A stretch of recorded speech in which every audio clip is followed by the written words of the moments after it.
ಪಾದಯಾತ್ರೆ ಮಾಡಿದ್ರು. ಈಗ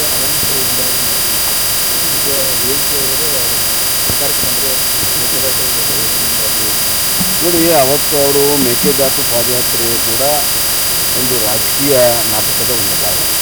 ಅವತ್ತೇ ನಾವು ಹೇಳಿದ್ವಿ, ಇಷ್ಟೆಲ್ಲ ನೀವು ಪಾದಯಾತ್ರೆ ಮಾಡೋ ಬದಲು ನಿಮ್ಮ ಅಲಯನ್ಸ್ ಪಾರ್ಟ್ನರ್, ಯಾಕಂದರೆ 2019ರಿಂದ ನಾವು ಅಲಯನ್ಸ್ ಪಾರ್ಟ್ನರ್ ಇದ್ದೇವೆ, ಅವ್ರ ಜೊತೆಗೆ ಮಾತಾಡಿ ಎರಡೂ ರಾಜ್ಯಕ್ಕೆ ಅನುಕೂಲ ಆಗುವಂಥ ಯೋಜನೆ ಇದೆ, ಮನವರಿಕೆ ಮಾಡಿ ಅಂದರೆ ಒಂದು ಸಣ್ಣ ಪ್ರಯತ್ನ ಕೂಡ ಮಾಡಿದ್ದಾರೆ. ಯಾಕಂದರೆ ಅವ್ರು ರಾಜಕೀಯ ಓಟ್ ಬೇಕಾಗಿತ್ತು, ಮೇಕೆದಾಟು ಮಾಡುವಂಥದ್ದು ಅವ್ರಿಗೆ ಇಚ್ಛಾಶಕ್ತಿ ಇಲ್ಲ.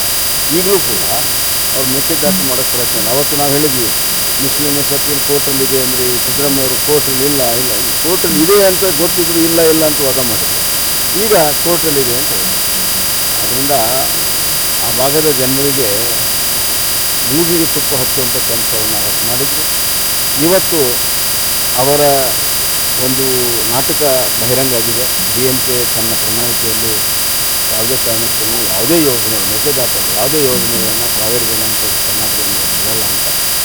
ಕಾಂಗ್ರೆಸ್ನವರು ತಮ್ಮ ನಿಲುವು ಸ್ಪಷ್ಟಪಡಿಸಬೇಕು. ನಿಜವಾಗ್ಲೂ ಕೂಡ ಕರ್ನಾಟಕ ಹಿತಾಸಕ್ತಿ ಕಾಪಾಡಬೇಕಾದ್ರೆ ಇಂಡಿಯಾ ಅಲಯನ್ಸಿಂದ ಹೊರಗಡೆ ಬರಬೇಕು.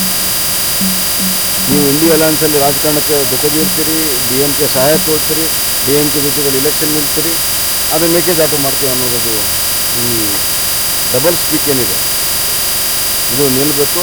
ಸ್ಪಷ್ಟವಾದಂಥ ಅಭಿಪ್ರಾಯ ಅವ್ರು ಕೊಡಬೇಕು.